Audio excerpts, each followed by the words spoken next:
memory of Little House on the Prairie. That's because we're such big fans over here. And of course, 7 years, so many memories. I mean, it's Yeah. just like it's an incredible time, the whole thing. Um, with so many crazy things happen on that show, and the friendships and the people that I got to hang out with. I mean, the going down the hill in a wheelchair. Yeah, my favorite. Yeah, funny, my favorite episode. That was hysterical. I was just watching the one, the Fool's Gold one, where Laura and her little friend Jonah go out and they think they found gold, and of course it's not. It's iron and pirate flags. But they steal my screen door, and that was a marvelous episode because I had to be hanging through a hole in the screen door, with my hair askew in the bow, and we were laughing so hard. And I said to Michael, I said, "Well, I'm having to sit here while you set the shot and the lighting, just hanging in a door. Why didn't you get a dummy for this?" And he roared with laughter and said, "We did get back in the door." He had a wicked sense of humor, didn't he? You always say that. Wicked. And that episode too, the Fool's Gold one, was so fun because Laura has the dream where she's insanely rich, just fantastically, incredibly rich. And the Ingalls are all in these beautiful, white, gorgeous, ball gowns and tiaras and outfits. And she comes to that. And of course, now the Olsons are poor. They bought everything. And I got to wear the poor girl costume, a tattered little dress all covered in dirt, and I had like put a wart on my face and all this dirt in my hair. I didn't have to wear the wig. It was my real hair. I mean, they put all sorts of like gel and dirt in it, made it look really terrible. And Melissa was so happy because she normally wore the little poor prairie girl clothes and the one little gingham dress. And here she was in this fantastic white satin and lace ball gown thing, just this huge party dress with tiara and diamonds and gorgeous. He's like, "I want to wear this all day. I'm never taking this off. This is the greatest thing ever." And I usually was all got up in petticoats, and I was usually hot and uncomfortable, and I had the wig. And I spent the whole day in my real hair and a little cotton dress and no stockings and little slippers. And I said, "Well, this is the best day ever." I was fine. I said, "I bet this is the first time I've been comfortable in several years." Because I think to get your hair in those glorious ringlets, that was a wig, wasn't it? Yeah, because they tried curling my hair for the first few months. If you watch like Country Girls and Town Party, Country Party, you can kind of see the bangs start to thin out. It gets hot in the ringlets. The humidity in California gets really hot in the summer, and it's humid, and the hair just goes bleh. So they did this for a couple of months, and they said it's not going to work. I was sleeping in curlers like a grown-up lady. I was 12 years old, and I was sleeping in curlers and coming in at 4:00 in the morning to have them do my hair. So this is, somebody is not going to survive this, the hairdressers or me. So they said, "We'll have a wig made." So they had and I mean, it was fancy. It was very expensive. It was very elaborate wig, fitted to my head. The hair was matched strand by strand color. It was a beautiful thing. But to stay on during fights and rolling around the ground and all the stunts and things, a big metal cone goes like right here. And then I don't even know how many hairpins they put in that thing. It hurt. It was tight, and it had all these things to hold it on. You get it on, and I look great, but I was like, this is really quite painful. And I had to have it on for like 9 hours, day after day. And then when you take it off, I'd say your head was tender. Oh, it would come off, and the hairdresser would be like, "Ready?" I mean, she'd pull the thing off, and and she'd massage my scalp, and I'd be like, "Oh." I could feel the circulation rushing back into my head, and it was all. And sometimes, if we'd been very rough that day, and it would get pulled, that big metal comb, would dig in, and I'd up and go, "Oh man!" I go, "Oh no, I got cut in my head." I go, "Oh Jesus!" Well, this is what you had to go through. It definitely made the character stand out more. Yeah. I watch those movies where people in the 1800s or the 1700s, and they're all in the huge outfits. And the big I just go, I know how much pain they're in. My mother always thought she was a bit of a hairdresser. And I remember I used to get my hair curled when I was younger. She never let my hair grow. My hair was naturally curly. And she used to curl it all the time. And I had to sleep most weekends with curlers in my hair, and it was painful. So I feel your pain. That's why my regular, what I do now is I generally, my hair is short. I was growing it out. I had the pandemic hair where it was growing out, getting it cut. And then it looked really nice because I got this really good hairbrush and this really good spray. And people said, "Everyone's hair looks terrible. How does your hair look good?" I went, "I bought this fabulous hairbrush online. You blow dry." And then I did a movie. I was able to go to Utah. They flew me out. No one sitting next to me. Big mask. got tested before I went, tested when I got there, tested 2 days later, everyone constantly being tested, temperature checks, the cameras way over there, no extraneous people on set. So it was very, very lots of, and they did it. They kept testing. No one got infected. It was incredible. They made this movie and they kept everyone apart, just this group of cast, and it was fantastic. They followed the rules. No one got sick. But I made a movie, and as soon as I got there, they said, "Oh, well, we're cutting this because the character playing was this manager, and she definitely was someone who had really short hair." And they cut it. They cut it. It's grown. This is grown out. It was so short in the back. Oh God. So it's like, well, I won't have to cut my hair till January. Well, it looks nice now, doesn't it? We've just come out of a lockdown. This is our first day out of a 6-week lockdown in Dublin. Really? Yeah. Oh, we're about to go in. You're what? You're about to go in, are you? California's a mess. We were almost, you know how like France was doing really well. They opened up this lockdown so hard in April. They left so hard in France that for summer they went, well, I don't know, maybe we did it. Maybe we're New Zealand. Maybe we did it. And they said, hey, I think it's going to be okay. And then it all went south again. So now they're like, same thing, California, we started a plateau, and they said, okay, it looks like we may have pulled it off. And they said, okay, well, hairdressers and nail parlors, et cetera, open, but like only at partial capacity. You can only have this many people in, and of course masks, and they must be separated. And they even told the restaurants, okay, if you serve outside, and a lot of restaurants had outside dining. It's great. Yeah, same here. And the ones that didn't, you should see the city let them block off lanes in the street and put the chairs on the sidewalk, and even into where traffic would be. They blocked off the right lane and let them put chairs and tables.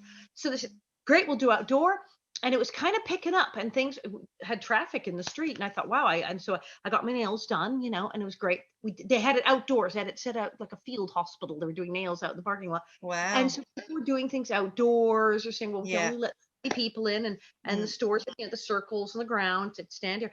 And I thought, well, this is good if we stay away from each other and we wear our masks, we wash our hands. Maybe. Yeah. Well, people didn't do it. They didn't behave. They had outdoor dining, and they all sat practically on top of each other, and people didn't fast, and they were all idiots. And now no more outdoor dining. It's pickup and delivery only.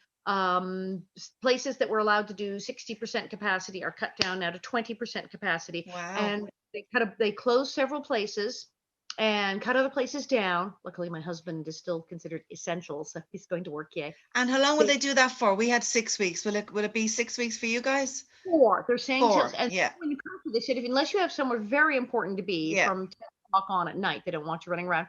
I said, nothing's open after 10 anymore anyway. They now came on this morning and said, if these hospitalization numbers keep going up, they will do a harder lockdown. It'll be like April here. They said, we don't know what we're going to do, because they said the hospitals are filling up. And they said, if someone has a heart attack or needs emergency surgery, there's not going to be a bed. It's crazy. It's crazy times. It's been a crazy year, hasn't it? It's awful. And we're contemplating, we're working out like Thanksgiving. Well, we're home anyway for Thanksgiving. Yeah. One normally comes over. And what we did is had him pull in the driveway, gave him his food. He went home and got on Zoom, because his doctor said he's not allowed to go anywhere. He's so many conditions. So he was on Zoom, but he had his food. We sat there and we ate the turkey and talked to him on the thing. It was funny. We put the computer right where he would be sitting, the laptop there. It's like he was Aren't we there. So lucky to have Zoom, though? Look at this. It's brilliant. I mean, it's been hilarious. We were like, more cranberry sauce? Yeah, thank you. It nearly felt normal. It nearly felt normal. It was weird. It was like he was there. It was we did that. And then Christmas, so we normally go see Bob's relatives. And we said, okay, at the time we said, well, sometime back, okay, it's looking pretty good. We'll buy the tickets, because we'll do masks and face shields, and we'll mask up like hazmat for the flight. Yeah. And we also only, the one airline that's still doing it, Delta, where they're not filling the middle seats. They're separating people. Some of the airlines put people on top of each other. We said, no. Still, oh my God. By the one that's separating people, we'll do this. Okay. We have the TSA pre-check, so we'll be in and out of there. Okay. So we said, all right, but I don't know. It's getting pretty bad. Well, his whole family all work in hospitals, so they know their place is like a lab. And they said, well, once you get here, nobody goes anywhere. We lock down. We're not going out to the mall or the restaurant or anywhere. Yeah. So we're going to play a lot of board games. We said, okay, so if we can get there safely, then we stay there. Nobody goes anywhere. So we're like, okay, but I don't know. I mean, if they announce that no one is leaving the state of California tomorrow, then there you go. So we're going to do what we can. Bob goes to work every day. He's an essential worker, is he? Because it's construction. It's down at the airport building the people And the state of California said, no, we need that. That is infrastructure. Yeah. So they have some people working from home. No one comes into the office from the outside. All the meetings are canceled. That's by Zoom. Yeah. So no one other than this tiny group of people who are in the office are ever there. Yeah. And of they're all course. and standing 6 feet away. And But it gives you time to work on all your stuff. I mean, your tour, I've listened to you on Samantha Kelly's Women Inspiring Network. You were the last. Yeah. That was a great event all day. I listened to it. It was fantastic. I had the replays on all day, but that was brilliant. The queen of reinvention you are, aren't you? The stand-up show. Will you bring it to Dublin and let us have a look? Oh yeah, that's what I'm saying. Is I mean, right now in France, I know the towns that were booked for September, October have said, the minute this is okay, I mean, we have a stage with your name on it, please show up. So I mean, it's sort of a standing rain check reservation. So I'll be there. You're getting closer and closer to Ireland. And that was the plan. This time I was supposed to be in Ireland. All right. Yeah. I was going to be in France in October. So she said, oh, great. I don't have to fly you from the States. I can fly you from Paris. That's good. And zip me on over. So we will eventually be back there again and we'll do the same thing. But yeah, I must come to, as I said, all my relatives, my ancestors are from there. Yeah, you were saying, that's brilliant. Oh, that's fantastic. I look forward to that. And your book as well. I love the title of the book. It's brilliant. It's so true. It's me. What are you going to do? Yeah. It's brilliant. You're very good. It's so crazy here. I have so much going on because I say I got the reading. I have cameos. I have interviews today. I got my show tonight, and it's been. And thank you so much for your time as well. Can you do me? I don't have nothing to do. And Marcia said, "Oh, I'm going to have something to do." I have so much to do. I hardly have time to sit down and grab a ginger ale. It's absolutely craziness here. Busier than ever. It's mad. Some people have been busier and some people haven't. Just before you go, will you say hello to my sister? My sister Jackie. Jackie. Hello, Jackie. How are you? I hope you're doing okay. I know you have Ireland, you're coming out of lockdown. We're about to go in. She's a big fan. We used to watch the show when we were younger, and she thought she was Mary and I was Laura. I've had people tell me they played Little House as children, but the small kid baby had to be Nellie, the short straw. You had. I'm part of this Virtual Business Owners Network group, and it's brilliant for helping each other. We support each other and we go and advise each other. And can you say hello to the group and I'll just play it to them? It's called the Virtual Business Owners Network. Hey everyone, the Virtual Business Owners Network. Well, I mean, technically I'm one of you. I mean, my business is now virtual. So wonderful what you're doing. This is what we need. We have to support each other through this pandemic. It's a worldwide problem. It's really bad. It's going to be here a while, and we have to find a way through. And my whole business has switched to the internet. So I salute you at the Virtual Business Network. Hang in there. Thank you very much. Alison, thanks very much. I won't keep it. I want you to have your ginger ale in peace. And I will be in touch with you again, I'm sure, no doubt. Thanks so much for your time. All right. Stay safe. Wash your hands. And you too. And have a lovely Christmas. Yeah, thank you. Thank you. Bye.